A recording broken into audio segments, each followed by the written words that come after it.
Okay, hello.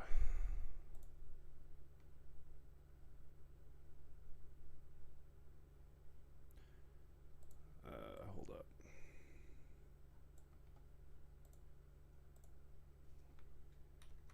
Gotta pull up the stream.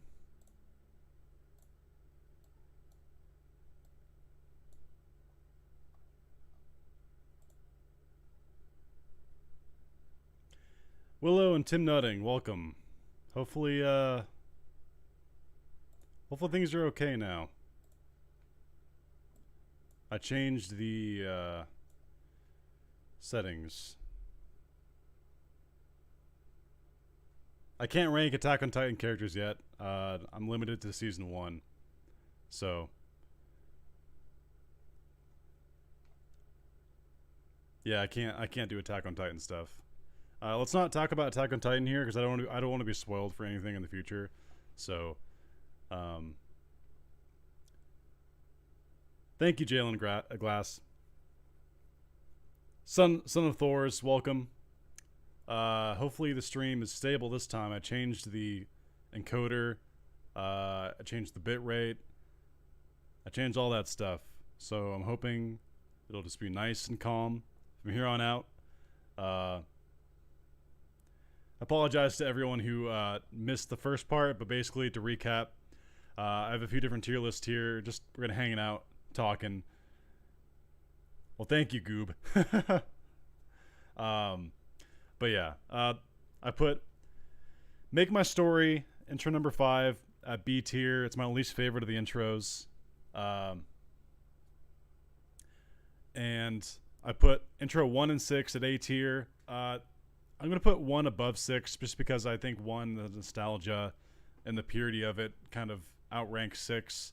6 has a great lyrics, but animation is a bit over the place. It's overall pretty good.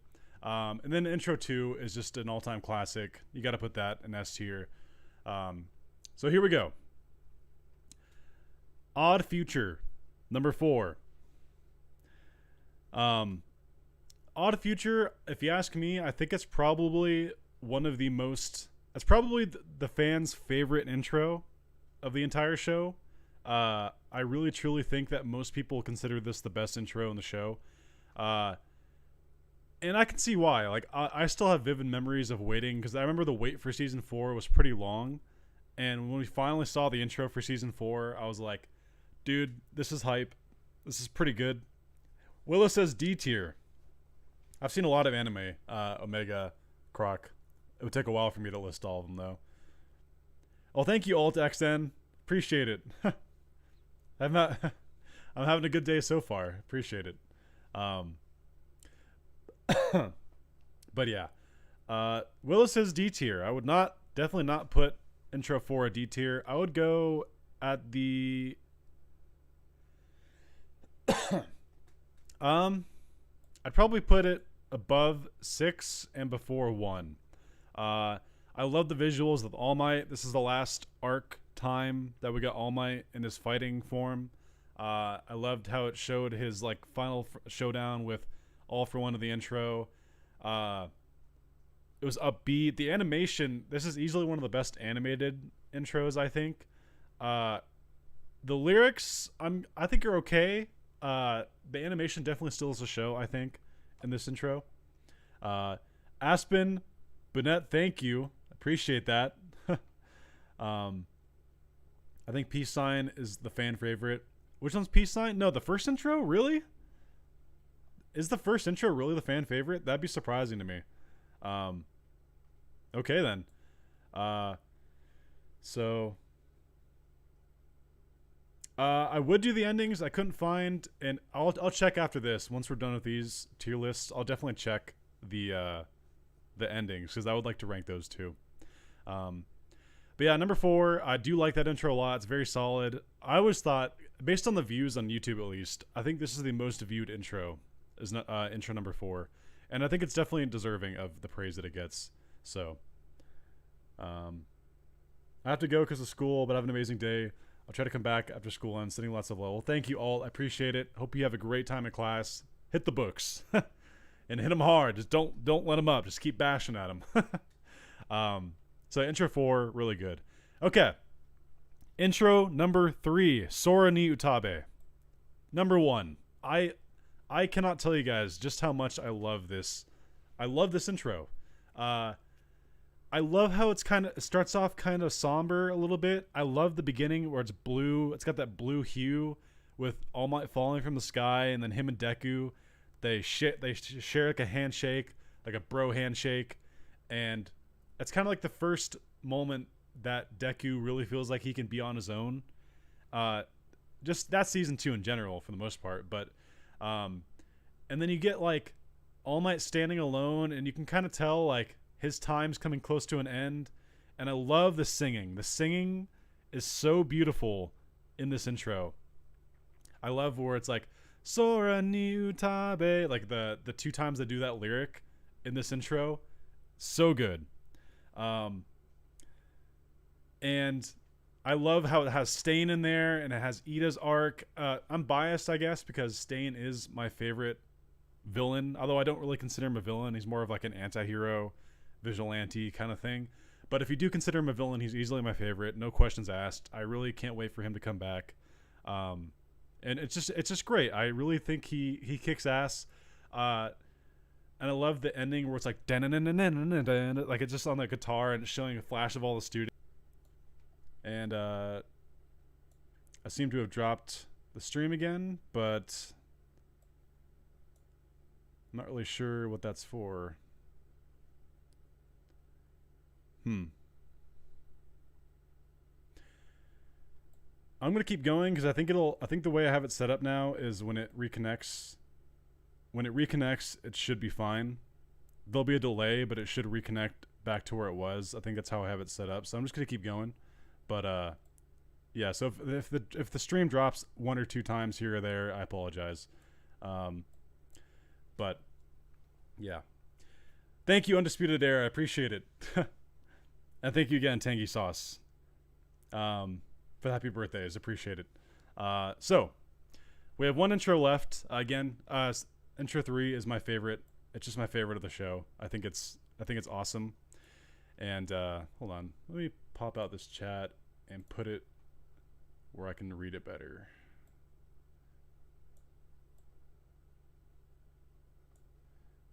Let's see. There we go. Okay. All right. Make sure I catch up on the chat. We'll get to the characters here in a second. Okay.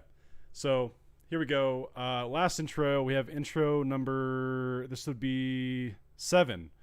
I really like this intro. I get that a lot of people don't. I'm gonna put bottom of S tier. This intro, like, I think the reason people don't like this one that much is it kind of has Evan Live and Good. Thank you for the super chat, my friend. Holy crap. Happy birthday. Appreciate that. Thank you. Hope you're enjoying the stream and hope you're having a great day. I appreciate that. Goob says, I'd put this as the S. Vocals are alright, but the visuals, plus I'm a big Jiro stan. Jiro is great. Thank you so much. By the way, if you guys can see, I have a little fun GIF thing when people donate. So Evan gets to be the first one to test that out. Thank you so much, Evan. So yeah. This is how I would rank all the intros so far of My Hero Academia. See, intro 7, it's just I really enjoy the slice of life aspect of that arc, and I think the intro really portrays that well. So yeah, I don't know, I really like it a lot. So to recap, intro 3, 2, and 7 are the ones I would consider great. Like, they're perfect in what they want to represent, and everything, the nuances between these 3 is how I have them ranked in terms of preference. I think 3 is my favorite. OP7 is really good. I really do like it. A tier, I feel bad having the first intro in A tier, but at the same time, I have to kind of stay true to myself. I think it's a bit slow, as much as nostalgic as I do have for it.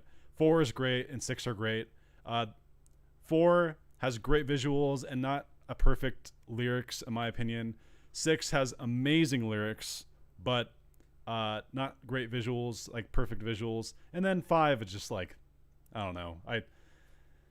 Um, it's just make my story. The arc that it's based on doesn't help. It's my least favorite arc of My Hero Academia.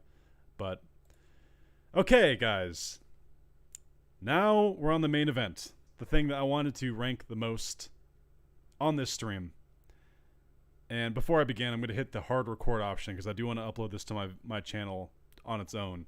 We're going to rank every member of class 1A. Yeah, so I have S through A, or S through F, I should say. We're to rank every single student. It should be a lot of fun. Again, the frames might drop occasionally, but that's why I'm going to do a hard recording here. Okay, guys, I'm going to start my tier list of every single member of class 1A. This is going to be difficult. I love each and every one of these students. I'm basing this ranking off of three main criteria. One, their quirk. I think their quirk is super important. It can't be overlooked, and it's simply just like how you're going to be based on as a hero revolves a lot around your quirk. Two, character design. I think I'm kind of going to base this visually how I think the character looks. I think that's really important, just in terms of the characters as what they are. And then three, personality. I think the personality is why we love these characters so much, just outside of their quirks. So those are the three main criteria I'm going to go off of here. I should also mention I'm going to base this off the manga, where they're at currently in the manga. Because I feel like if I based this on the anime, that would be such a huge disservice as to where they've grown. So you could call this spoilers. But I'm not going to say any real plot details, okay? I'm going to keep this mainly constricted to their powers at that set. So I'm going to avoid any plot discussions here. But I am going to base off where their quirks are at the furthest chapter, which is 283 at the time of this recording. So, let's begin with Tenya Ida. Tenya Ida. Okay. This is already going to be tough. So, Ida, I think he has a good quirk, and I think it has a lot of uses, but I think it has some limitations too, because there's only so much he can do with his type of speed. It's not like the Flash, where he can necessarily make cuts and like even like phase through objects. I mean, basic, but that's okay because that kind of represents his character. He's very much like kind of by the rules. Like that's why he's got glasses. Like he's the stickler for the rules and stuff. We all love Ida. He's great. The chat saying B. I don't know. He might end up high B, low A. We'll see how this goes. Coda. Coda. Where do I begin with Coda? So Coda, honestly, in my opinion, probably has the worst quirk in the class. I feel bad saying that. But I feel like the amount of uses it has is surprisingly low. I'm going to put him right here for now. And his design's kind of unique. His personality is he's very shy, which I think is a huge obstacle for a character that has to use his voice to be effective. But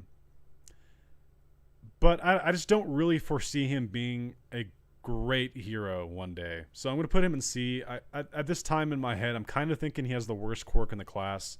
The chat saying D tier.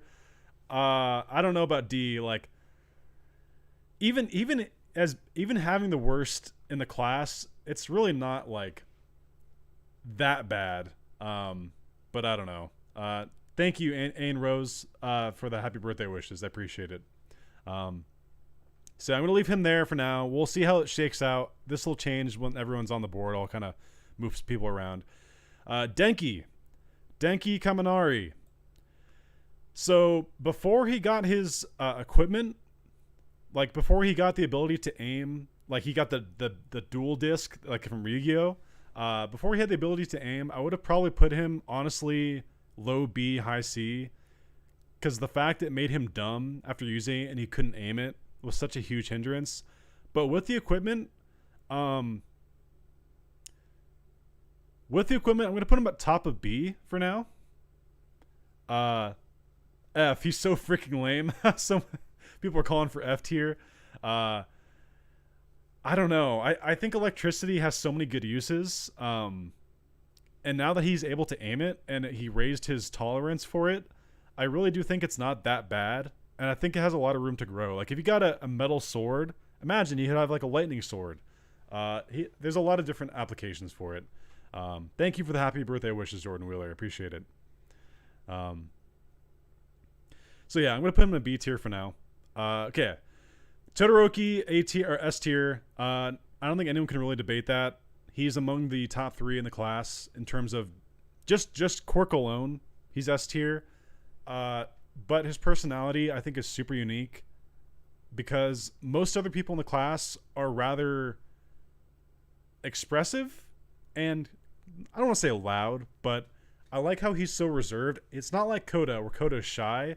Shoto's not shy. He's reserved. And when he says something, it's usually for a reason. It's not just to talk. So for those of you who are late, the criteria is the 3 criteria is quirk, character design, and personality. And this is based on where they are currently as the news chapter of the manga. I'm not going to say any manga spoilers for the story. I'm not going to say any like story stuff, but I'm basing this off of where they are power level at that point. Okay. So yeah, Shoto is S tier. I don't think anyone would ever debate that otherwise. Thank you, Cartoon Gamer. Appreciate it. Kaminari can be pretty OP. I probably have him too low at B. I'll probably raise him to A by the time this video is done. Oh, you're talking about the bug dude. You want him in F tier? Okay. I mean, I have him low. I do think he has the worst quirk in the class. So yeah, we're gonna go to Deku. Deku is the top. I really truly do believe he is the strongest in the class. For those of you who read the manga, you'll know how absurd Deku is right now. I'm not gonna. He's the only character I don't really want to talk about with his like power level. Like obviously I said no like story stuff, but just know that he is well deserving of being the top of the class on this list.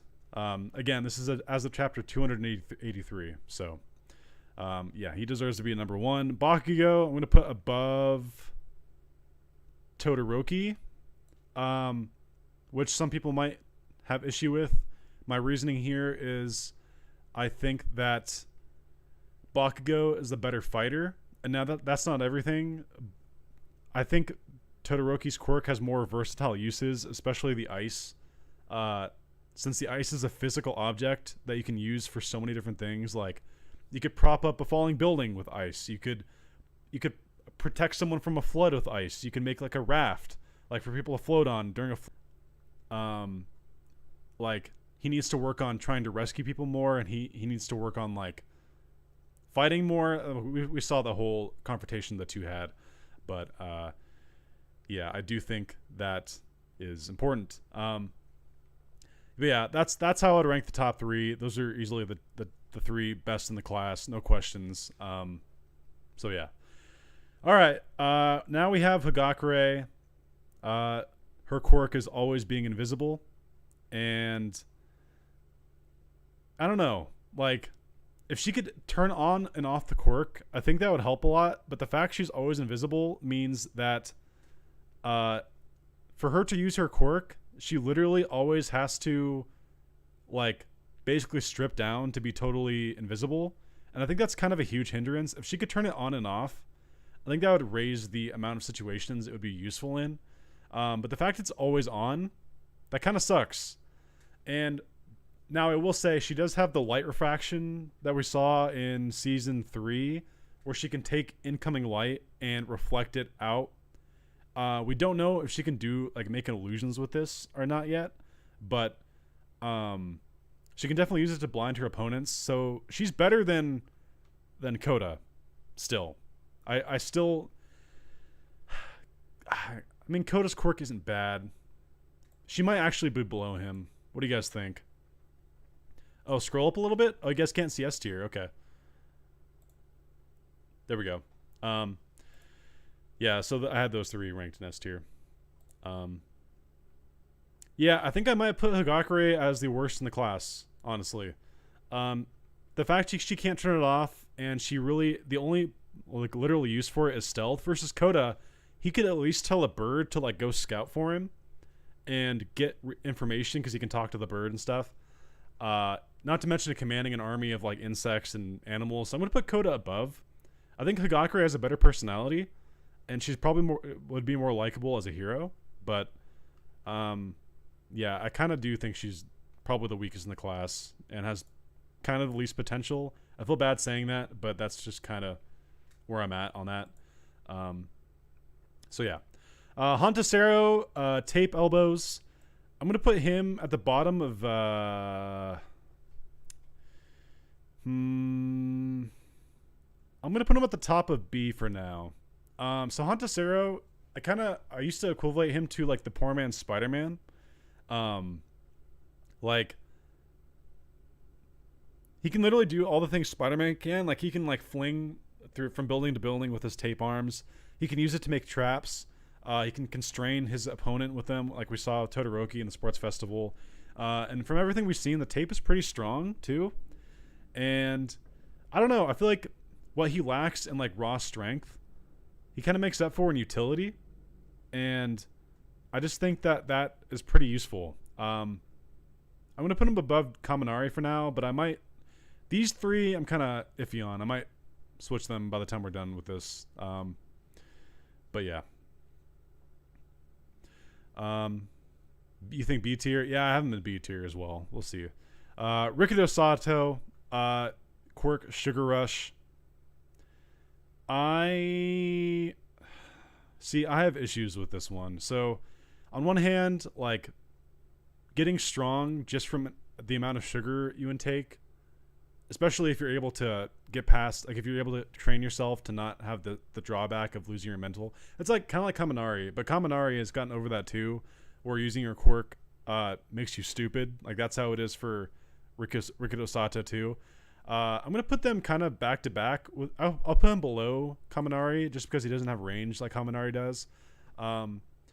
Super strength is great, but if you're versing someone with range or any sort of mobility, you're gonna have a tough time. It's not like the Hulk where he can like bound from like for like a mile at a time, like distance with a single jump.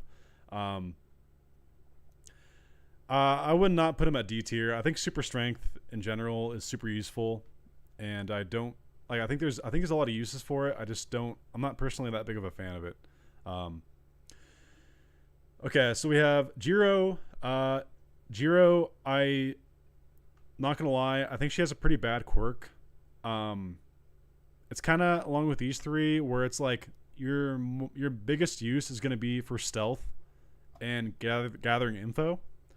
I do think it's pretty good though that she can literally put her jack into a wall or a floor and hear and count how many people are in a building, count footsteps that are approaching you from a great distance. Like, there's so many really unique uses for it.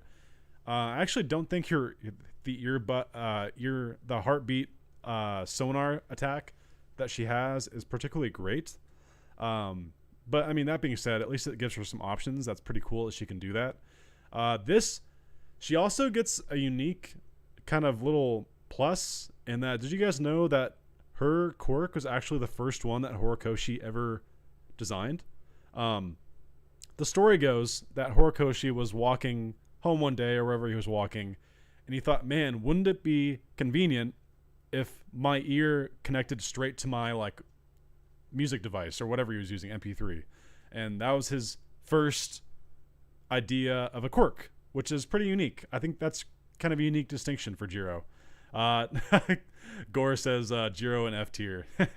I don't quite think she's that bad.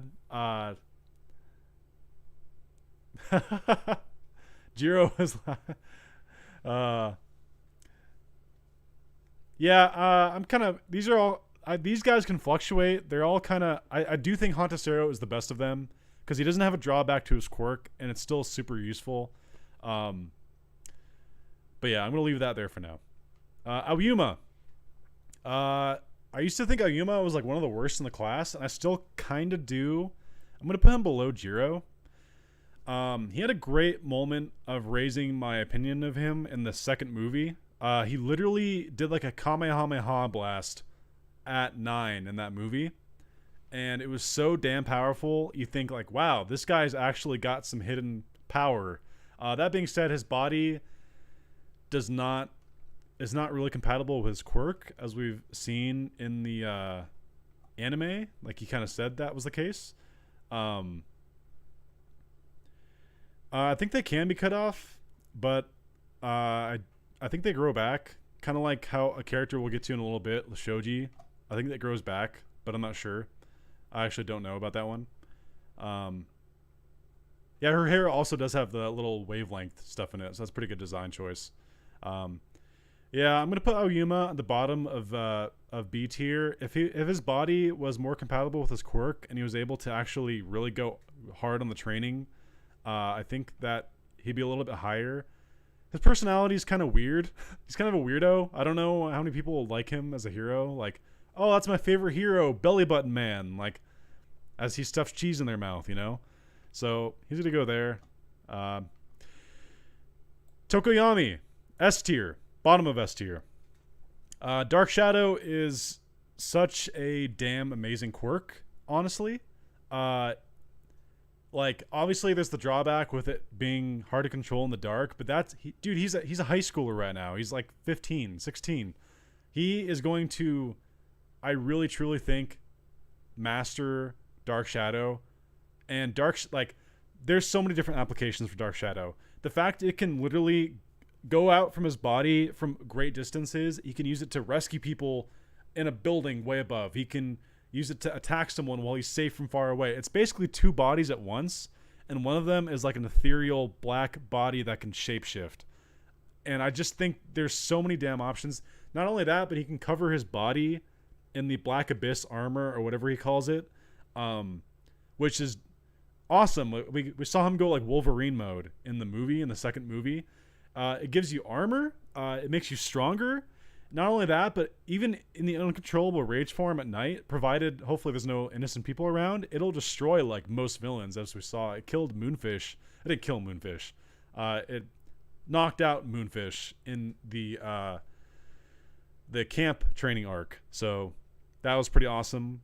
And yeah, I just think overall he's just got a great quirk, great personality. He's very headstrong and just a great character. I'd put him below Todoroki because he has a weakness to light, which is like kind of a big deal because there's a lot of people that their quirks generate light. And if that's your true Achilles heel, that's going to knock you down a bit. But he's definitely in the ranks of S tier. Yeah, he is a bit creepy, that's for sure. Yeah, Aoyama's yeah. Kirishima. Kirishima, I am going to put in A tier with Ida. I'm going to put him I'm going to put him behind Ida for now. Just because being super defensive is really good, but Ida has speed and power versus just like great defense and a little bit of power. So it's kind of like, which one do you want more? I think Kirishima, his unbreakable form is truly awesome. We've seen it do some great things in the anime and especially in the manga. If you're reading the manga in the recent chapters, you'll know that Kirishima is the man, dude. He's really something special. He's got a great personality. His design's really cool. I love the red spiky hair. I think it's great. And I think his quirk is honestly it's really good. It's not flashy. They kind of even said that in the show. It's not flashy or anything. But Shark Boy. But yeah. Okay, here we go. Here's the character that everyone was really curious as to where I was going to put them. Mineta. So, I know a lot of you are just like, put him straight into F tier. Some of you joke and say, hey, put him in S tier. So okay, here's my honest opinion about Mineta. Mineta is honestly not that bad of a quirk. Like, there's uses to the sticky balls. Like, he can climb walls. As far as we know, they're so sticky that unless you have incredible super strength, you can't get them off of you. We saw, like, the thugs and the villains that he put him on, they couldn't get him off. So that's kind of terrifying. Like, what if you just threw a bunch at someone and they couldn't breathe? Like, I don't know. He can bounce off them. Now, don't get me wrong. I'm not trying to like hype him up and say I'm going to put him in A tier. I can't do that. But I'm going to put him. I think I want to put him right here, above Hagakure, in C tier. I like, honestly, I would rather have his quirk than invincibility. I know a lot of people are like, just put Mineta in F tier. I know, I see all the comments. Someone saying they put him in B tier. I don't think it's that bad of a quirk. It's kind of shitty, but like not that bad. His personality is garbage. That being said, I do enjoy the character in the show, but his personality is hot garbage. The way he treats women and like he screams about everything. It's actually really bad. But like, I appreciate what he brings to the show. That's what I meant. Like, he represents a demographic, and everyone always bags on him, and they're always like beating him up because he's acting the way he does. But I find him entertaining. But that's besides the point. This is the tier list for their potential as characters. So yeah, C tier is where I'm putting him. Mina Ashido, I'm not being biased here. I actually really think Mina has a fantastic quirk. I'm going to put her at the top of A tier. If this show was... Ida, can you get out of the way? Okay, thank you. If Horikoshi was more...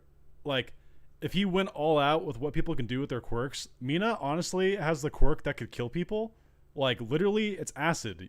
Like, that could melt people.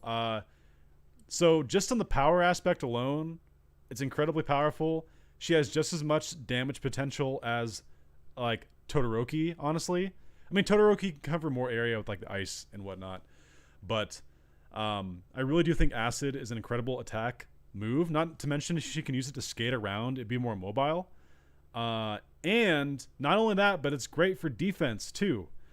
She can make a wall of acid. She can change the viscosity and something else about it. So she can make it like a runny thing or a hard acid. We've seen her make barriers with it.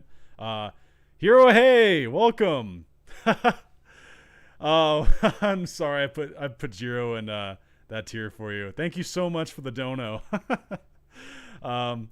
Yeah, you missed. I'm gonna upload this video afterward for everyone to enjoy. And then everyone can comment what they think about it when I put it as a separate video. But thank you so much for the donation. I appreciate it. I had a long discussion about why Jiro was... Yeah. Okay, we're getting some heated discussion here about Jiro. Just stay tuned for when the video is posted. You'll see what I thought about Jiro. I think she has a good quirk, but she belongs in B tier. But thank you so much, Hiro. I appreciate it. Thanks for dropping by. So yeah, who was I just talking about? Mina. And not only that, but we've seen in the manga, she has the Acid Man form, where she covers her whole body in acid, and she said she was inspired by Kirishima with his Unbreakable form. That move is so damn good because it immediately, anyone who was like a brawler or has to get in close to attack, you can't do it. You'll get melted. You'll like legitimately die, which just makes it so useful. And even against fire, we saw her plow through Dobby's fire with it and being unscathed. So it's a great defensive tool. She has great offensive abilities. I love the design. I love how she's got black eyes. I still think of okay, making sure I had this ad playing on the side over here. Get rid of that. Okay, so Shoji is kind of interesting. He's kind of in the same camp as Jiro, Koda, and Hagakure, where his quirk is really meant for is really meant for recon and information. And like, but the reason that Shoji is actually kind of more useful is he's got great physical strength that goes with it. As we've seen with, he can literally has, first of all, he literally has like 8 arms. Like that alone, your strength is great. We've seen him carry people to safety with it.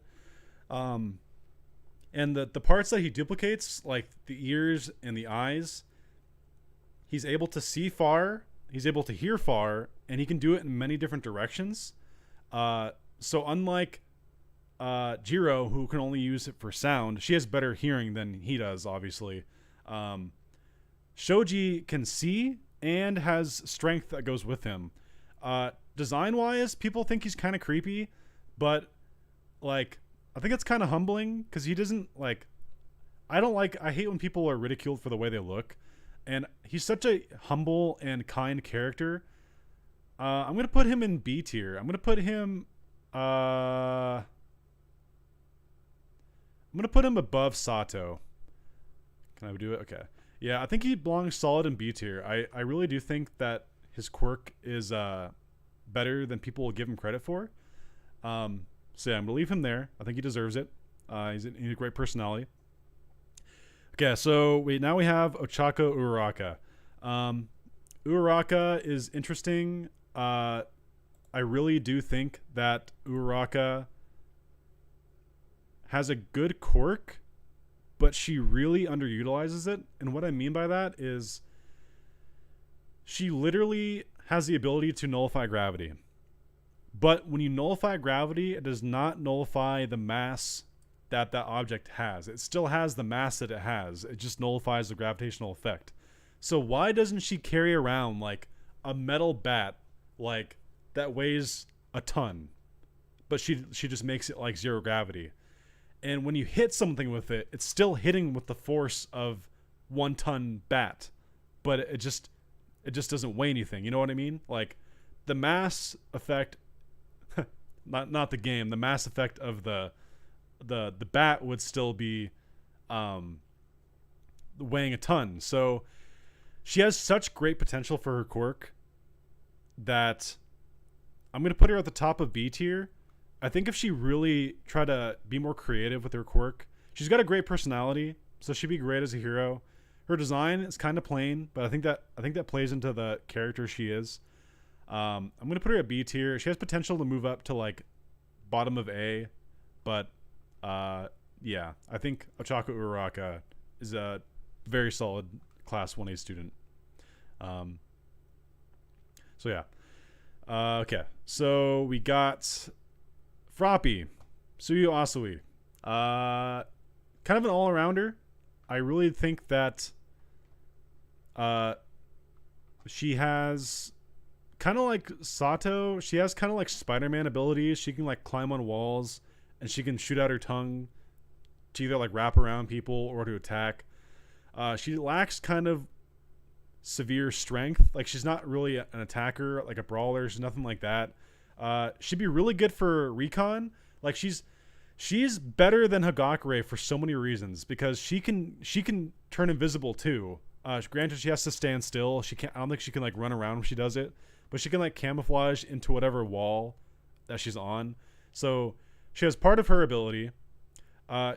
She's very stealth-like. She can go in the water and swim fast. I really think she has a great quirk. I'm going to put her higher in B tier. I might even go bottom of A tier. I'm going to put her above. I don't want to put her above Uraraka because I don't think that's necessarily true. This one's tough.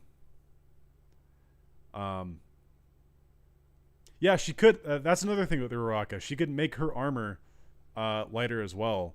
I think there's a lot of utilization for her quirk that she's not doing. I'm going to put Froppy right here. I think she belongs kind of a higher end of B tier. Good character for sure. Momo, just for the sheer insanity of number of things she can do with her quirk, I'm going to put her right here in A tier. Like, again, kind of like Mina's quirk, if the show was a little more mature, I'm not saying Momo would ever do this, but she could literally make machine guns or like sniper rifles. Like, obviously they would never do that because heroes aren't like they're not supposed to kill people. But she makes howitzer cannons, and amongst other things, why not a gun or something? But yeah, I so I think Momo, like, great character design. She's incredibly intelligent, like great personality and stuff, and I think she's best used as like a rescue hero. She can make first aid kits on the spot. She can make flares. She can make radios. Literally, her quirk is so damn good. I'm almost tempted to put her above Mina. I think you could interchange these two, and I would not no quarrels. I think they're kind of on par with each other. Kind of a lower combat capability because she's limited to making like swords and guns and stuff. And I think that some of these quirks that actually physically change the world around them have a little bit higher potential for combat. But Momo is definitely one of the better ones. But yeah, tongue strong AF. Yeah, you're not wrong. All right, Ojiro, the last character on this list. And I bet some of you may be thinking, why did you save him for last? Well, I actually didn't intend for him to be last. It was already preset, the order of these characters. So, Momo as a villain could be a problem. Yeah, I agree. I definitely do agree. Do the things that come out of her body hurt her? Could she produce molten products? Are you talking about Momo? Yeah, the object she made can hurt her. If she made a sword, someone could grab the sword and cut her. She doesn't get, like, unlike Mina, who doesn't burn from her acid, Momo's creations can hurt her.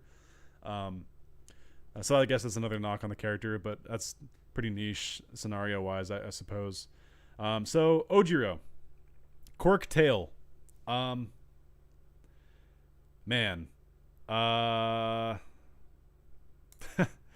do I begin? People call him plain in the show, and while I think his quirk's pretty underwhelming, like, the way he utilizes it's pretty good. He does a lot of martial arts stuff with it, and at the very least, he could beat an average man in combat because he's got a prehensile tail that he can use to help fight. It's like a big muscly tail.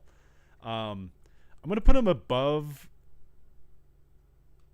Hagakure. And yeah, I'm sorry, but he has to belong in the bottom tier with everyone. I guess if I was spacing this out better, I could put these characters in this tier. So yeah, now that I'm done ranking them all, let's kind of organize this a little bit better. Let's see how I feel about some of these. Gonna put Ayuma in C tier, him in C tier.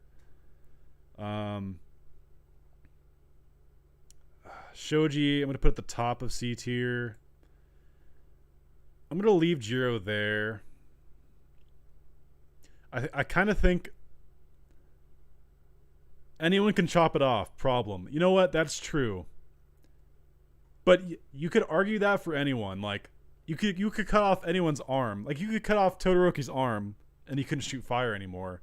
So that argument could be made for anyone. So it depends on how well he's able to control his tail.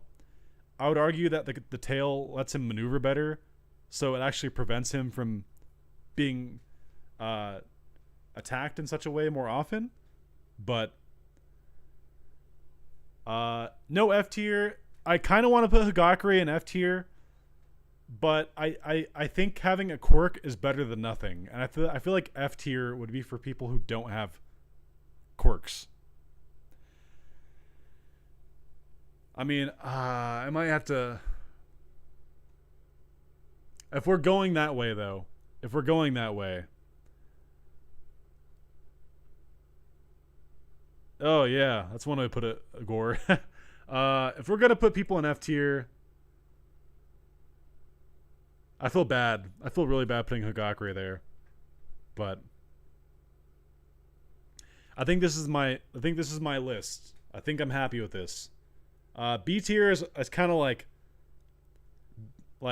I'd say from Kirishima through right here through a Kaminari, these ones could fluctuate. Like these 5, like on any given day I might rank one higher than the other, but I really do think that these are the best quirks in the class.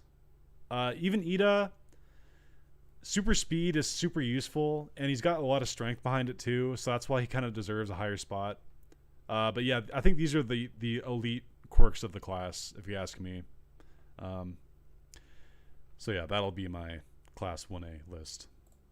And then boom, stop the recording. See what you guys just saw? That's going to be a video that'll go up later on its own. So thank you guys for putting up with me as I recorded that too. So yeah, I feel pretty happy with this tier list. I feel pretty good about it. So we did the openings.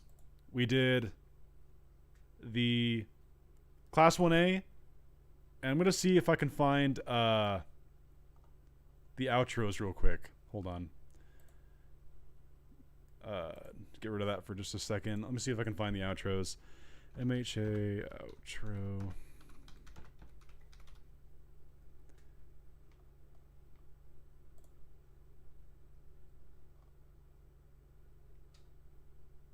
No, that's intro.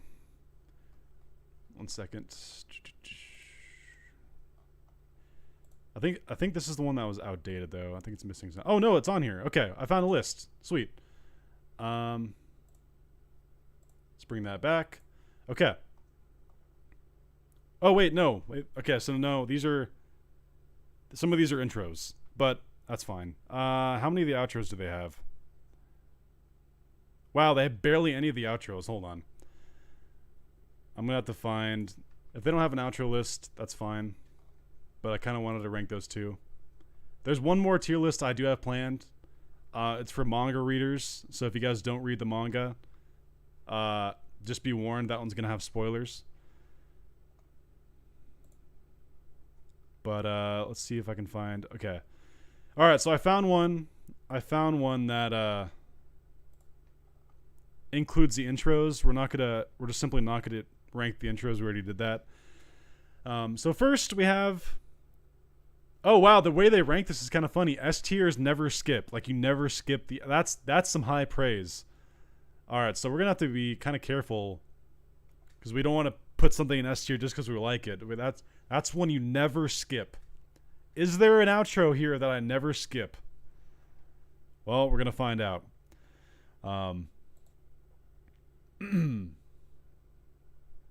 Jordan, I don't really know Dragon Ball, so unfortunately, I can't really do that one because I simply just don't know it. Oh, the ARCs tier list. Don't worry, Lothric. That is coming after. That's coming right here. I have that one queued up already. So, but we're gonna do the outros first because this won't take long. There's only like 6 or 7. So the first outro, A tier, that one's super nostalgic to me. I think it's really beautiful. The lyrics are good. The visuals are good.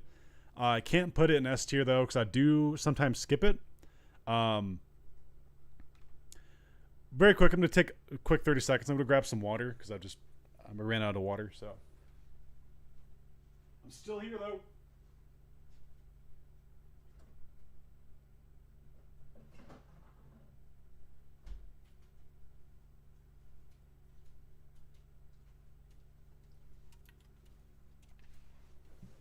Okay. All right. How's everyone's day going? Thank you once again for everyone who donated and has stopped by for my birthday stream.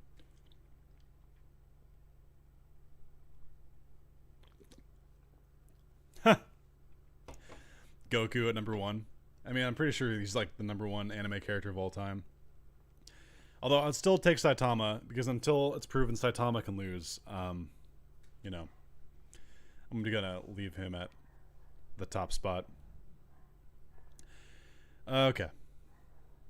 Yeah, so ending 1, I'm gonna put at number 1. Ending 2, I think this is ending 2, the one with all the girls and stuff. I actually really like this outro, and I rarely did skip it. I know a lot of people didn't like this one because it's.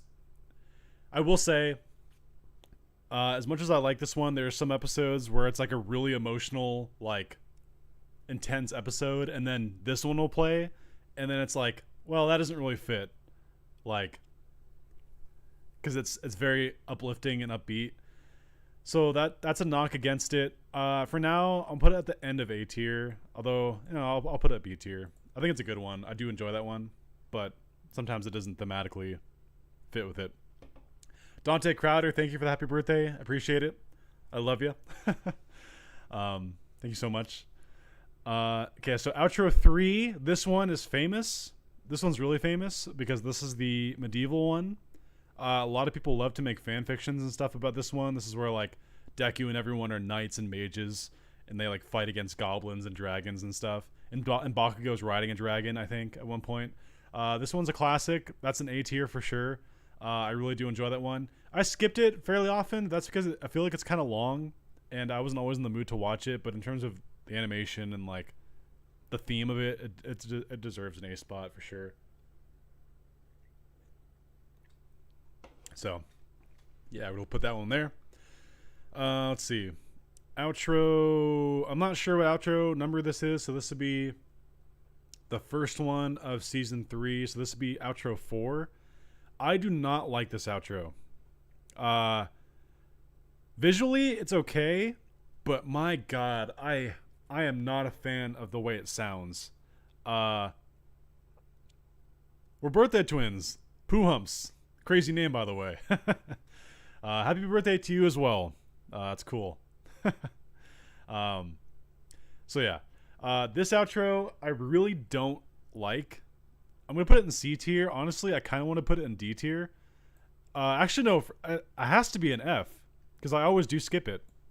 I never watch this intro. I just don't like it. This is ending 4 for anyone who doesn't know. I'm pretty sure this is 4.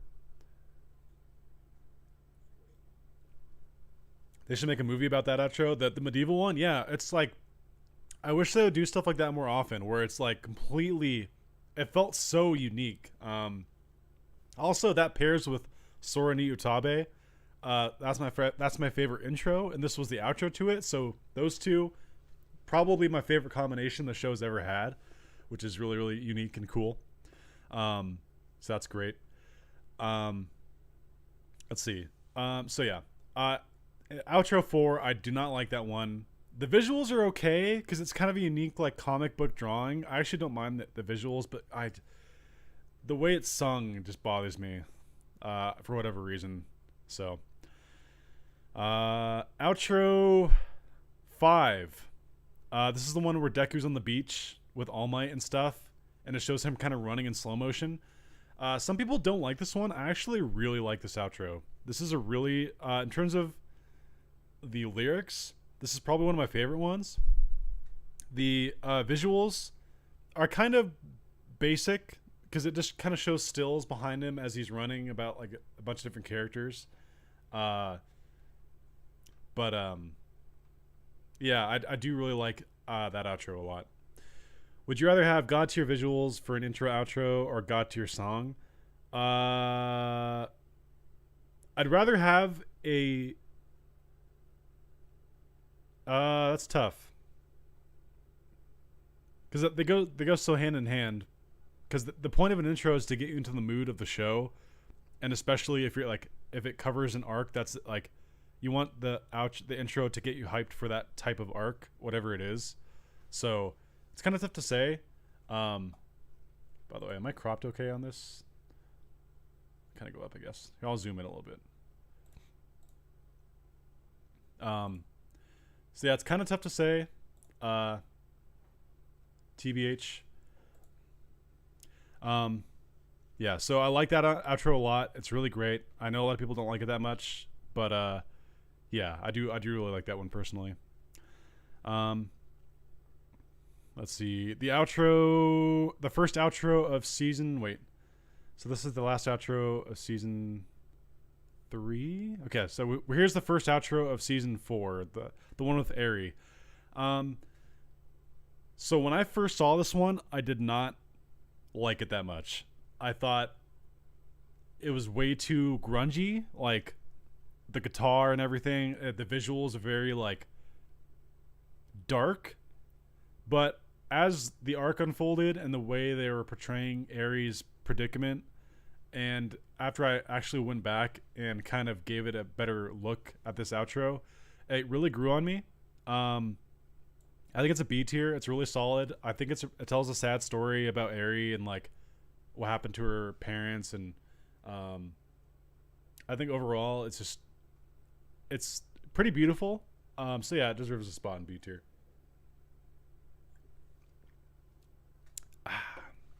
Okay, so that leads us to the newest outro. As far as I can tell, I never skipped this outro. I really like it. There are so many things I want to say about this outro. The music is really beautiful. I love the little callbacks it has. It has like photographs of people we know in the past. Like it has All Might winning the UA Sports Festival, something that I'm pretty sure they never said happened. So this is actually like the first confirmation that he won the sports festival, which is really cool. We get Mirko in high school, which is really cool. We get a small little peek of Shirakumo with Aizawa and President Mike. And for anyone who reads My Hero Academia Vigilantes, that was a really cool little thing they had in that outro. I'm not going to spoil that whole story for you guys, but that was really, really neat that they had Shirakumo appear in that. And then it showed Hawks training with like guys who looked like FBI agents.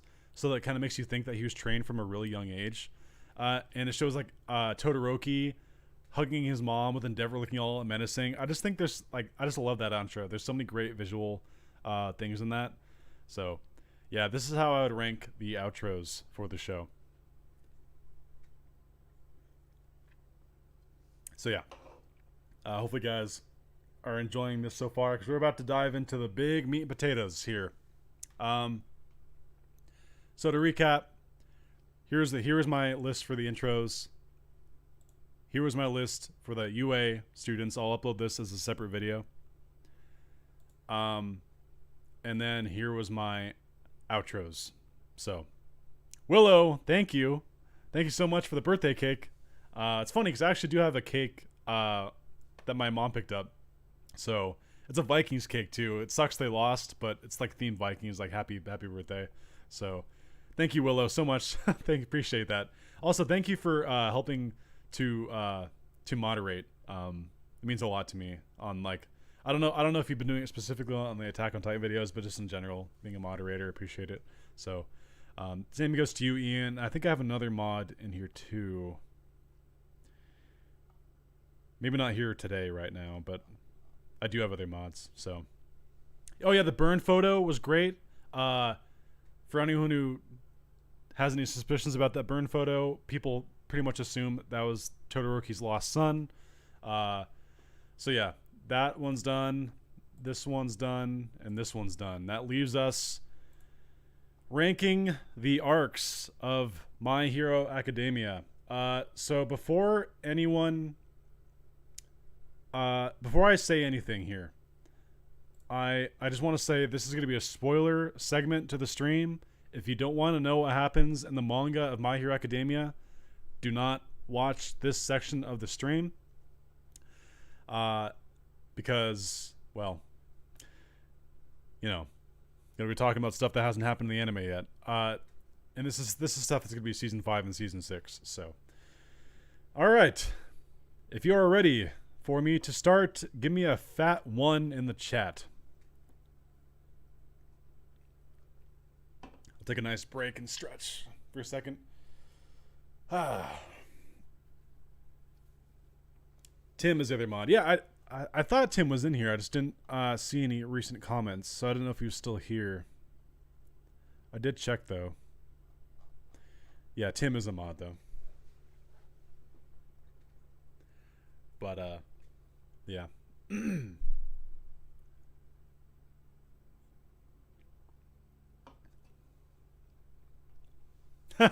Tim's like, I do indeed mod. Yeah. I was just saying thanks to all the mods. So I think because my stream did disconnect a few times, you guys might be behind me, but I am about to start ranking the arcs. Okay. So yeah, I'm not going to rename these categories. It's pretty self-explanatory. D through S, S being amazing. Okay, so here we go. All right, so yeah, I asked that a while ago about putting the 1 in the chat, and so I can tell you guys are probably about a minute behind me, but that's fine. I'm glad the stream is working as intended. I think that helps a lot that you guys are behind. I think that was my problem. That was why the stream kept disconnecting, because I had it right up to the second. So, okay. I might as well record a hard copy of this too. So, let us begin ranking the arcs of My Hero Academia. I'm not going to remember the exact episode numbers that these arcs contain, as well as the chapter numbers, but I know the events that happened during this stuff. So, the entrance exams arc. This is where Deku starts using his quirk for the first time, where he punches the robot and amongst other things. This arc's fine. Not really a whole lot to it. I do really like the ending of it, where it shows All Might the video saying you've been accepted to UA and stuff. I think this is a B tier arc. I don't think it's even that long. I'm not sure if these are the official names of the arcs and stuff, but they seem to be pretty well compilated. So, yeah. Battle training arc. This is where Deku first confronts Bakugo in their training, as well as like we see all the other students do the training for the first time with All Might. This is a pretty iconic arc. Looking back, I'm not as big of a fan of it as I was at the time. It's still entertaining and it's important to their character development, but I'm gonna put this in B tier as well. It's not like something I love or I'd put up here, but all the same, it's still a good one. USJ arc. Okay, so this one I'm going to put in A tier, and the reason I'm putting it in A tier is because, to me, this, at least in terms of the anime, by the way, this is both could be an anime and manga kind of hybrid discussion. My opinions of the manga and anime differ, but I'm going to kind of average them out when discussing the arcs that have already been animated.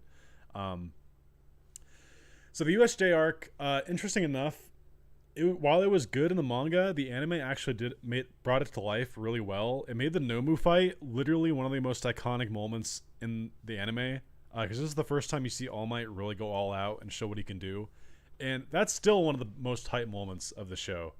And I really do. It's still a great time to watch.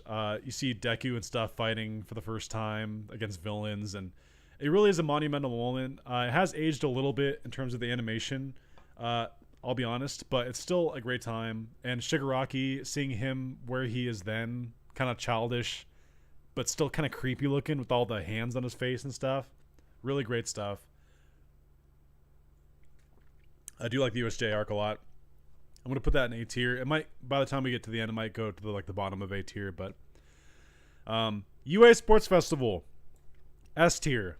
This is the arc, in my opinion. I have my own theory about this. This is the arc that really made the general populace, like the mainstream anime consumers, really get into My Hero Academia. I think this is when the anime really started to blow up. I was watching people fight in the tournament arc, and not just because the fights are awesome, but like the emotional stakes are great.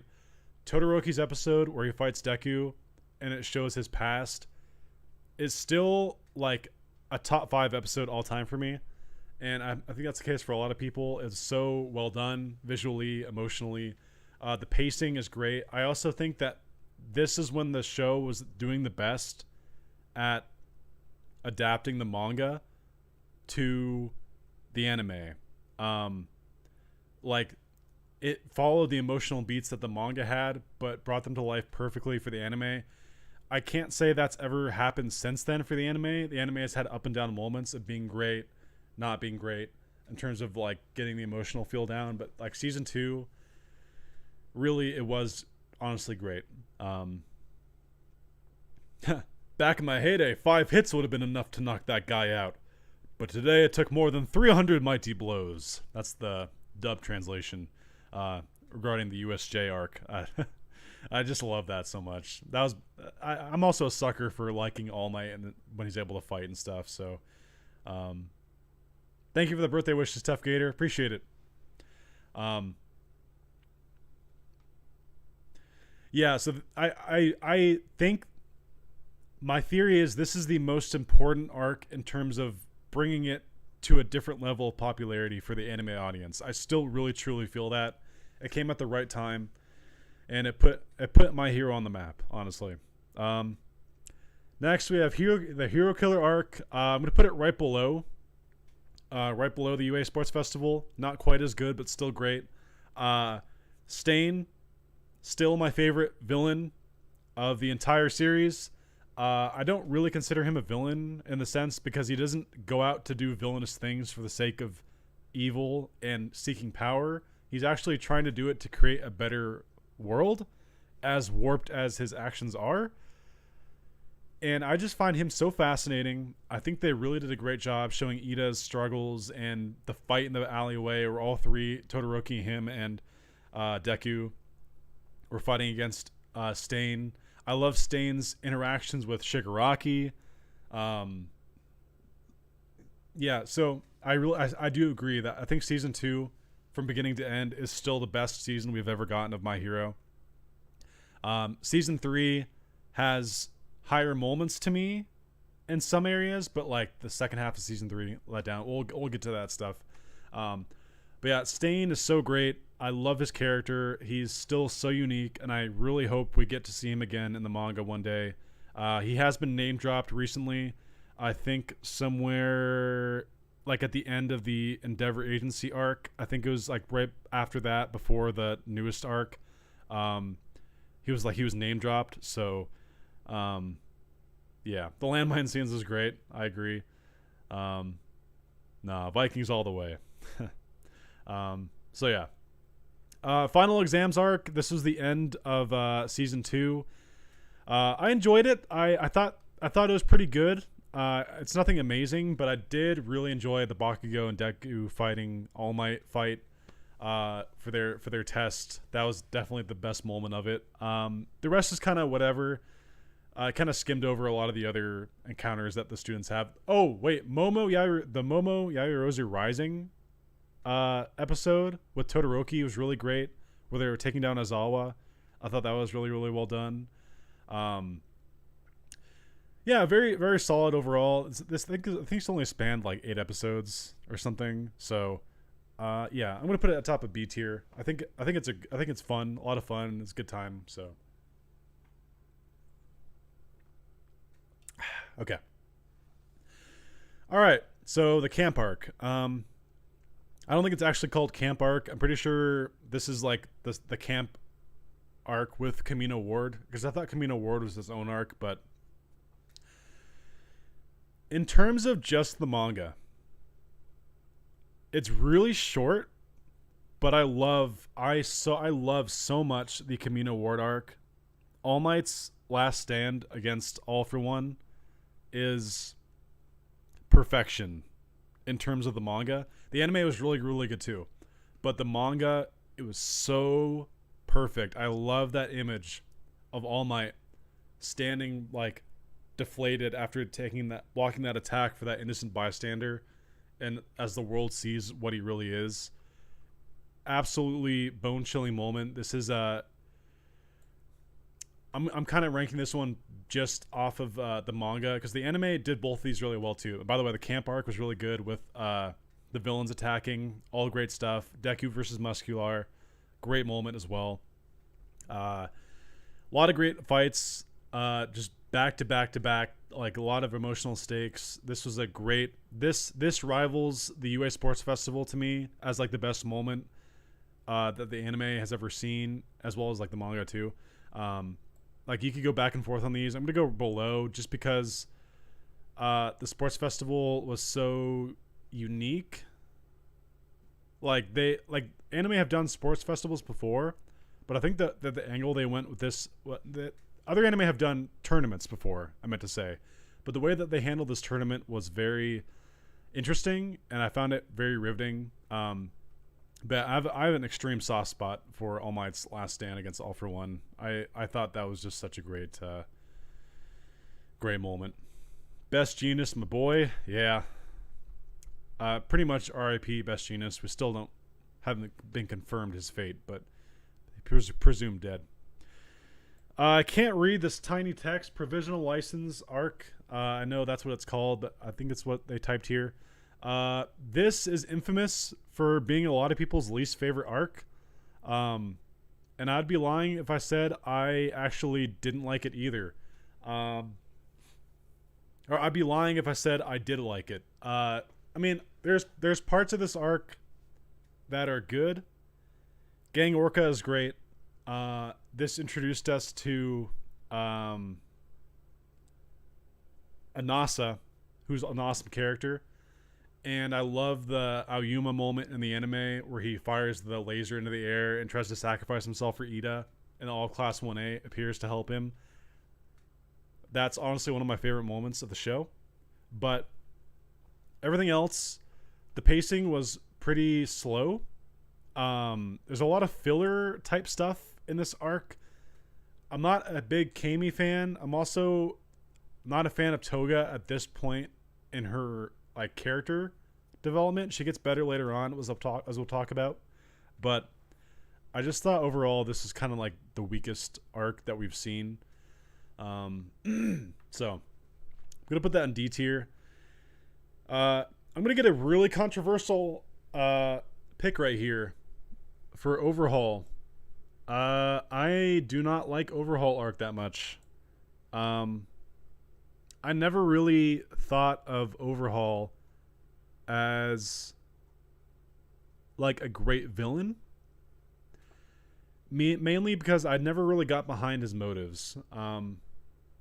They showed that he cared a lot about the man who brought him in, and he wanted to do right by him by making the Yakuza stronger again. And he clearly had out there methods as to how to bring them back. But I never really got behind him. The only things I really liked about this arc, there's two things. I loved Eri and the effect that Mirio and Deku, like that triangle of characters, like them trying to better themselves to save her, and just what she represents to their development as to becoming heroes. This is the first person that they genuinely saved, not just physically but emotionally, from a really bad situation. So that's good. And my God, I love the Kirishima backstory with Mina and stuff, and his fight with Fat Gum against Rappa. I absolutely love that moment. In terms of like singular, like point in time moments, that's easily one of my favorites of the entire series. But outside of that, I don't know. I felt like it was kind of overstretched, this arc, and I don't know. This is the only one that I feel like is really against the grain in terms of my picks. I just not a huge fan of Overhaul arc. It has great moments, but he is kind of like Slade, although Slade is a little more calm. He didn't get as emotionally outbursty as Overhaul did. All right, so here we have the, what is this called? The correctional course arc. It's when Bakugo and stuff, they have to train the kids. This one's pretty bad as well. It has one spectacular moment that I'm going to put above the license arc for that reason. I'll talk about it in a second. So, hi Senbu, welcome to the stream. Hope you're having a great time. So, this arc, how do I say this?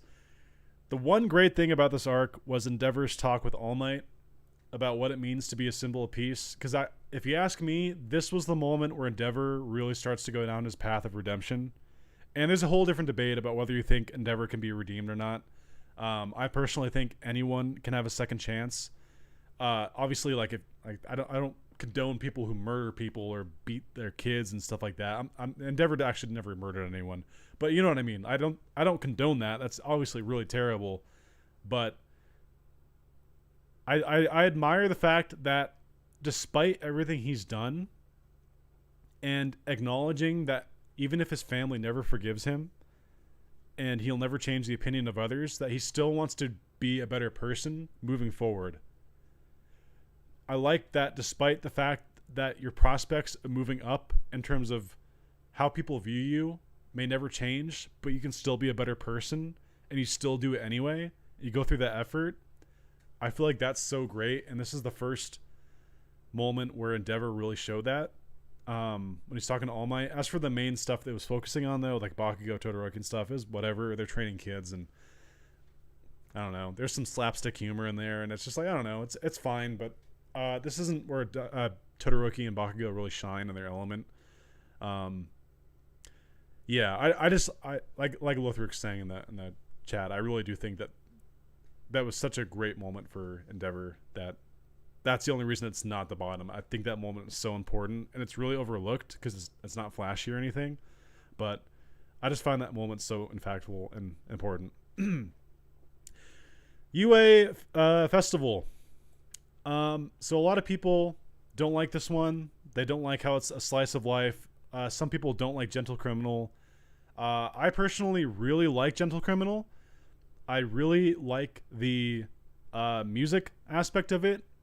I like seeing the students get to do student things every once in a while, because they are students, they're kids still, and it's not just about always fighting villains. And even though they do fight Gentle, he's not really a villain. He's a gentle criminal. That's the name. Yeah, I don't know. I love the music stuff. I love how they're making her smile. I love taking a breath after what was a very long and kind of dreary overhaul arc. This was a great kind of uplifting moment. And I know a lot of people don't like the festival arc. They think it's too slow, too slice of lifey.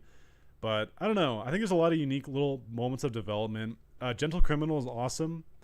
I love his personality, his design, La Brava, and their backstory and stuff is great.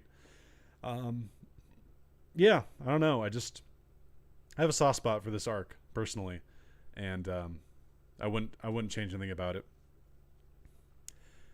Pro Hero arc.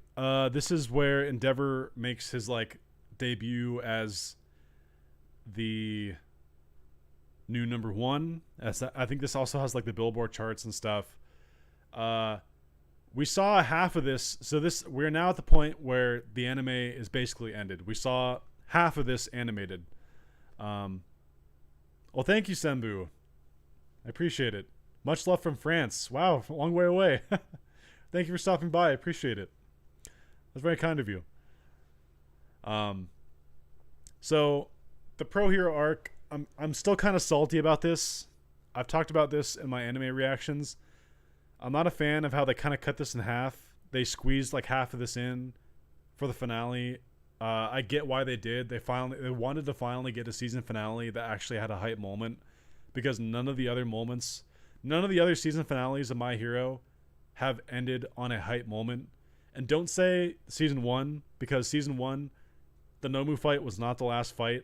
That was the second to last fight or episode. Season 2, it ended with it didn't end with the Deku and Bakugo versus All Might. That was again the second to last episode. Season 3,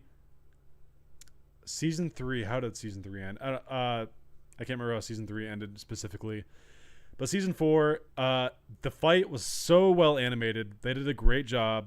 I love Endeavor's voice actor. They animated it so well. The fight was great. Emotionally, it hit all the notes that I could have ever wanted to make. My only complaint is I hate how now we have to wait for the Dobby confrontation stuff for the first episode of the next season.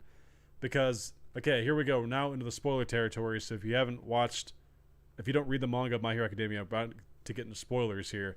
Well, thank you, Maximilian. Appreciate it. So, at the end of this fight, Dobby shows up, talks to Endeavor, Hawks shows up, and Mirko makes her grand appearance. I mean, she's already appeared, but she kind of jumps in to help break it up. And then we get the setup for the next arc.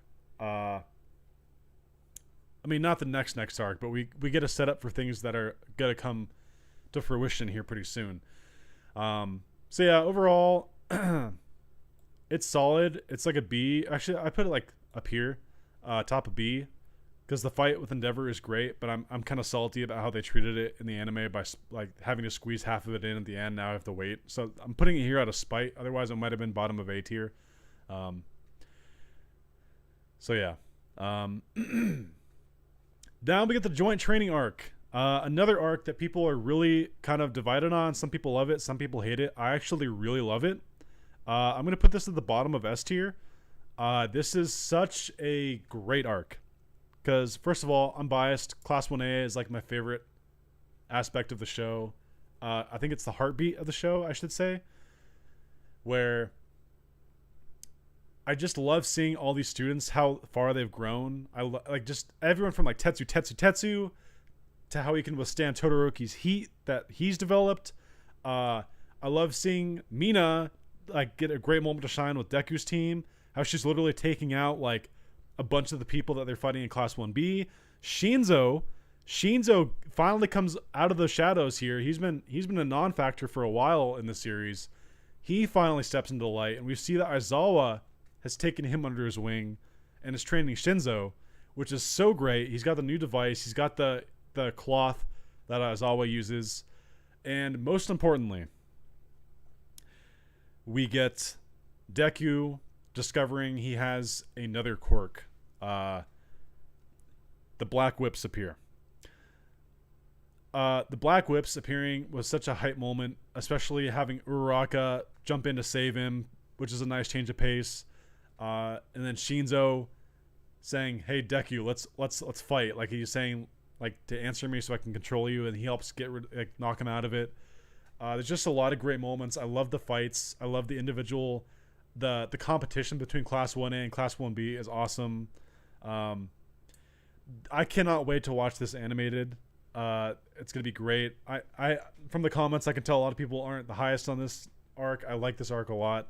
I think it's underrated to me personally, and the fact it's gonna be the arc that starts next season 5, sign me up.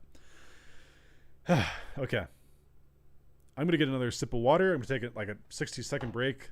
I've just been talking nonstop, so be right back.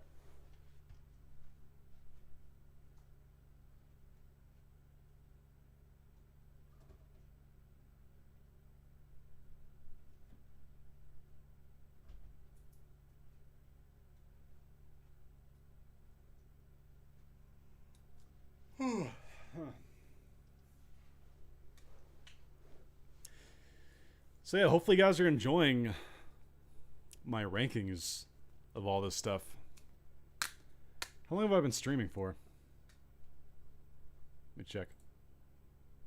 Hour and a half, not bad. I feel like I'm going to talk a lot through these last few arcs here, so. Oh yeah, Monoma? Are you kidding me? Monoma was so great in this arc as well. I love that little bastard. He's so funny. I love how he's always trashing on Class 1A, and he's like, "Oh, Class 1B's better," haha, and like laughs maniacally. He's great, dude. If you don't like Monoma, I don't know. Monoma's special.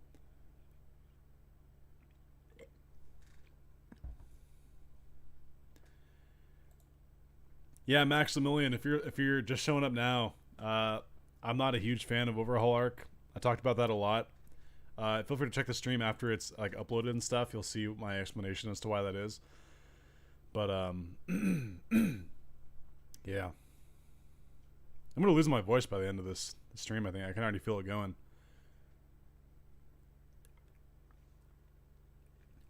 My main thing about it, to recap of the Overhaul stuff, it lies with my not love and admiration for Overhaul. I just couldn't get behind him as a villain. I think he's cool designed. And I think he sounds really good in the anime. Like, they got some really good voices for him. It was just more like I couldn't get behind his like. Willow, probably not. Mainly because I've done a lot of talking throughout these, and my voice will be shot by the time I finish. Because these next three, man. All right, so here we go. We are on the Meta Liberation Army arc. So this arc and the two after it this show has really elevated itself. I don't think anime only watchers are prepared to see how much the show is going to change, because it's absolutely nuts. Beginning with this Meta Liberation Army arc. Some people call this the My Villain Academia arc. I think I prefer that name actually too. So in this arc, we get Shigaraki, his development that we've been waiting for forever. Before this moment, Shigaraki, while he had power, he had All For One backing him. This is the moment where it really felt like he was taking huge strides forward. And his backstory, oh my gosh. I'm just going to say this here and now. They better not tone down Shigaraki's backstory for the anime. I'm genuinely concerned that they will, because Shigaraki's backstory is so damn gruesome. Specifically one scene. Like, there's things about this arc that are gruesome in its own right, like his fight with Redestro and stuff. But it was bone-chilling just how tragic his backstory was. With the fact that every hand that's on Shigaraki, they belong to his family members, dude. Learning that, because when his quirk activated, he grew up in like I don't want to say an abusive household. Like, his dad like took care of him and stuff, but he shunned any idea of like heroes, because Shigaraki wanted to be a hero, but dear old dad did not like that. Jake Morris, thank you for the happy birthday wish. I appreciate it. He did not like that. So the fact that Shigaraki literally, when his quirk activated, melted his dog, his sister, parents, grandma, whoever. I don't know I can't remember the exact list of all of them. One of the most gruesome things ever, dude. And yes, of course, I'm putting this S tier. Yep, that's right. I'm putting this at the temporary number 1 spot. And the reason I'm concerned they're going to censor it is because we kind of saw in the Overhaul arc, they censored some stuff with like Kirishima's fight. Like, there in the manga, there was a lot more blood on Kirishima, and they toned that down a lot. Like, there's been moments throughout the entire series they've kind of done that. But yeah, I'm a bit concerned, but we'll see how they do it. But as of until this next two that I talk about, this is the best one. Endeavor Agency arc. So the stuff they set up in which one was it? Down here with the Bakugo, like the license retraining arc or whatever it was. The stuff they set up here and the stuff they progressed right here in the Pro Hero arc come to fruition in the Endeavor Agency arc. This is Endeavor's life as number 1. Not only that, he starts teaching Deku, Bakugo, and Todoroki directly. They're following the number 1 hero on the streets, solving cases, fighting villains. And it's not only is this great development for Endeavor, but this is a great moment for Deku and Bakugo and stuff to get better themselves, to get faster and stronger, to utilize their quirks. Deku really grows into his own using the whip quirk in this arc. When he first starts this arc, I'm pretty sure he can barely manifest it at will. He still can't do anything with it, really. And by the time this arc is done, presumably, he's able to control it, grab objects, and all sorts of stuff. So, yeah. Endeavor really... he still has that humor about him. We start to get hints about his deceased son, the lost Todoroki, the one that they all think is dead. But as we'll talk about later, there's a really good chance he's not dead.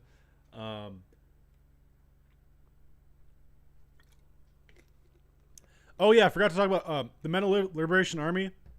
How did I forget about this? The Twice development and the toga development in this is so good. It's so good. Twice has the moment that shows why he is basically the strongest villain in that group outside of Gigantomachia. We'll talk about Gigantomachia in a little while. Twice is OP. Twice, when he's unshackled from the fear that he has about himself and his like mental issues, he's right there with Shigaraki as like the strongest. He can literally manifest an army of himself that just keeps multiplying and multiplying. And even if they're not necessarily as strong as like a person, there's just so many of them. Good luck, you know. Okay, so yeah, that. Let's see, where do I put Endeavor arc? Putting that right here, right behind the Metal Liberation Army or the Mind Villain Academia arc, whichever you prefer. Also, I forgot to mention the Redestor fight was really good as well. There's a lot of things I didn't talk about. This arc is a very meaty. I think it's a very good size length arc. The Metal Liberation Army arc. Redestro is really cool. He seems to be a very unique villain. Just yeah, the fact that these two are back to back and we just got them, they're really good. And now we get the war arc. I'm not even gonna play around. This is top tier. This is the greatest My Hero Academia has ever been. There should be a gap. Like, as much as I love these two arcs, there should be a gap. There should be something up here. I should add one. Can I add one? Add a row above. Wait, hold on. Okay, so this is S. Wait. This is S. And this is God. This is work. The war arc belongs up there. I don't want to go too in depth here because I've been doing my live reactions to all these chapters, so watch those if you want a great description for this arc. But my God, the war arc. Where do you begin? Mirko kicking ass. The information that the doctor has put out about like him, his service to All for One, the work that he put on Shigaraki. Shigaraki himself is a man on a rampage right now. The power up they gave him is where do I begin with this arc? This is the best My Hero Academia has ever been, and it's still going. This is a really long arc. I think it's been on this arc since January of this year. And I think we still have a good amount to go left in it. I'd say at least another like 10 or so chapters. Like I think we'll probably get another like 10, 15 chapters of this arc before it wraps up. Like I think so currently where it's left off, again, this is spoilers for people who don't read the manga. Deku is about to fight Shigaraki. This could be 1 chapter long.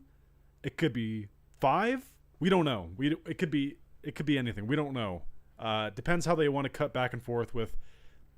Because for all we know, they might cut to like Uraraka's group and stuff. But this arc is still going, and yet it's still the best arc we've ever gotten.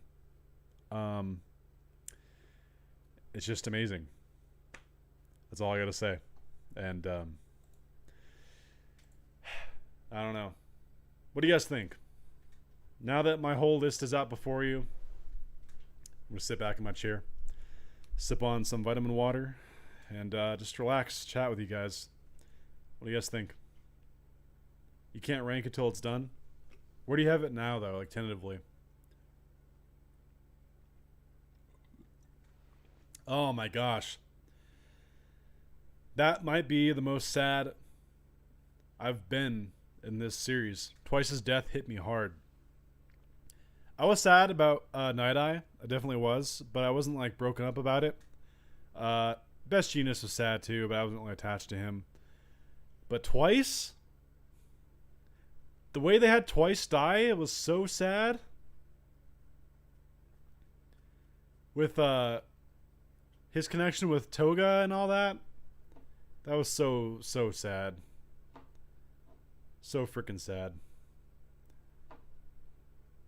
But yeah. Cheers to Twice. You were such a great freaking villain. And a great character in general, you know. Yeah, burnt chicken hawks. For sure. I can see Deku keeping up with him. We haven't seen Deku in a rage state before, like an actually mad state. And Shigaraki is approaching his limits of his body right now. He's been pushing himself pretty far ever since he woke up early. So I do think he's in a bad situation right now.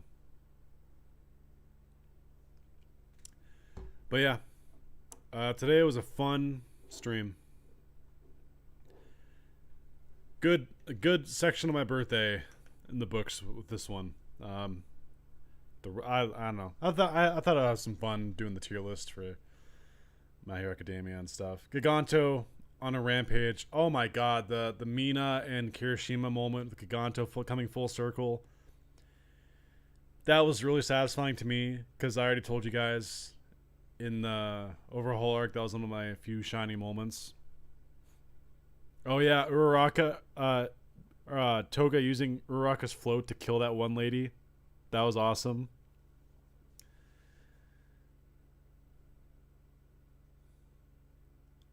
Yeah. Again, Twice's death was just so sad. Really sad. So, if anyone's still here that donated, I want to say thank you. I got some donations for my birthday today, and I thank you guys so much. I'm gonna go back and check those out real quick. I'm gonna make this bigger and just really quick.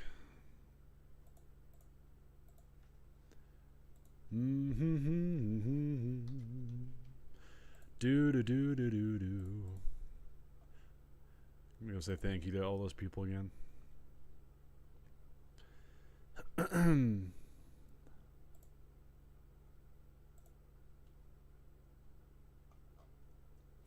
Thank you to Willow, Hirohei, and Evan. So thank you guys so much. That's very, very kind of you.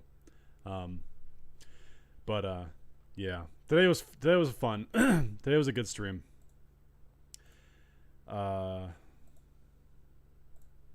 I'm tired now. I've just talked so much. Right before the stream, I was on the phone with my sister because she called and said happy birthday. So, and I've just been talking with the family and stuff all day. Turning 25, baby. Big old 25. Which, you know, getting older. I still feel young though, so. Let's read some of these comments. One of my favorite parts so far was when Aizawa was shot in the leg. That was dope. Just like, there's just so many moments. Like, gosh. Giganto Makia fight was great. The raid on the hospital was great when they're fighting all the Nomu and Mirko's kicking ass, taking out the Nomus with Endeavor and stuff. And then we had a Kaminari at the beginning of the war, the battle, absorbing that big lightning strike. That was hype. Just such good stuff. But yeah, Aizawa cutting off his own leg. That was dope. That was awesome. Truly great. But yeah, I before the stream started, I actually uploaded my finale reaction to Attack on Titan. Hopefully you guys go check that out. By the way, if you're watching and you have not already joined, in the description, I have a link to my Discord group. It'd mean a lot to me if you guys join the Discord. I'm trying to get those numbers up for our population there. Every week we get a few more members, and it's been a lot of fun. We talk about anime, talk about My Hero Academia, mangas, everything, gaming, TV shows, movies, you name it. We got a whole bunch of different discussion threads, so feel free to join on in. So yeah, the link in the description down below. Feel free to join. We'll welcome you with open arms. I also have a link to my Twitter. Trying to grow that up, but I'm not great at Twitter, so I don't blame you if you don't want to follow me. But all the same, trying to get those numbers up too. One day I'll get better at it. Yeah, there's been a lot of deaths, especially for the heroes. Of the people we know about, Crust, R.I.P. Midnight, most likely R.I.P. It's hinted several times she died. So, Gran Torino, essentially R.I.P. He's mortally wounded. We're probably gonna get like one last talk with him and Deku when the fighting's over, as he's like dying. He's probably gonna die in Deku's arms or something, which would be really sad. Let's see, what other heroes? We don't know how many Gigantomachia killed yet. We saw Majestic and Fatgum and other people chase him, so we don't know. There is a Discord Senbu in the description. If you click the Discord link, it'll say Discord. And yeah, we got discussions for the manga we talk about every week. There's even a spoiler section. Oh yeah, Sons of Thor, nice. Yeah, we talk. There's the thread specifically for spoilers, because I think spoilers released tonight. I also recorded the one for this one as well. I stopped recording when I stopped talking about when I finished up the War Arc talk. So I might upload that one too. We'll see. But yeah, I am tired now. I'm going to take a little afternoon nap and then probably talk to my friends later tonight. So, well, thank you, Tyler. Appreciate it. So yeah, I'm gonna be ending the stream now. So thank you guys so much for stopping by and all the birthday wishes and stuff. So until next time, this has been Mighty Gazelle. Hoping you all have a mighty day. See you guys.